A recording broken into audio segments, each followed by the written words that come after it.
bienvenue sur les bêtises de Choc-Miel. Aujourd'hui, je vous propose de réaliser une pizza maison, sauf que là, la pâte est achetée toute faite chez le boulanger. Vous allez voir, je vais vous expliquer toutes les étapes en vidéo. Alors, on commence la recette donc avec la pâte à pain. Donc, vous allez chez votre boulanger et vous demandez une pâte à pain. C'est l'équivalent d'une baguette. D'ailleurs, c'est le même prix. Donc, en fait, il va vous donner cette boule de pâte dans un petit sachet hermétique. Et quand vous arrivez chez vous, vous allez simplement donc la sortir. Vous farinez un peu le plan de travail.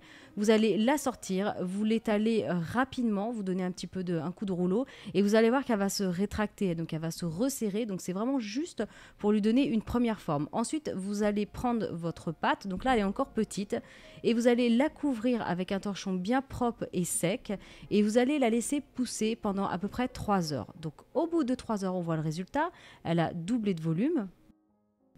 Alors à cette étape-là, vous allez la reprendre, vous farinez à nouveau le plan de travail et là vous allez la retravailler. Vous allez voir que c'est assez facile et c'est assez rapide. Voilà, là la pizza elle a carrément triplé de volume. Donc là c'est une pâte vraiment très fine, donc c'est pour 4 personnes, mais il va falloir servir cette pizza avec une bonne salade parce que sinon voilà, si vous êtes gourmand il faut prévoir plus. Donc ensuite, moi j'ai fait une base tomate, j'ai ajouté du sel, de l'origan, des petits morceaux de steak haché frais. Ensuite, j'ai ajouté quelques petites lamelles d'oignon, un petit peu de poivron jaune. J'ai ajouté aussi du chorizo.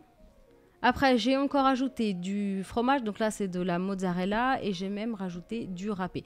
Après, vous pouvez mettre évidemment tout ce que vous voulez dessus, vous pouvez ajouter des champignons, voilà, c'est vraiment selon vos goûts. Ensuite, on la met au four, alors de préférence, commencez la cuisson vraiment sur le bas du four, comme ça votre pâte elle va être bien croustillante et ensuite, au bout de 10-15 minutes, vous allez la mettre à mi-hauteur et vous terminez la cuisson. Alors moi je l'ai fait cuire à 190 degrés pendant une vingtaine de minutes. En fait, il faut simplement que la pâte soit cuite. Donc quand vous voyez qu'elle est croustillante et qu'elle a une jolie couleur en fait sur le dessous, quand elle commence à être bien dorée, c'est que c'est bon. Après vos ingrédients, il faut qu'ils soient fondus, il faut qu'ils soient tendres. Et voilà, donc c'est assez rapide, hein, comptez 20-25 minutes.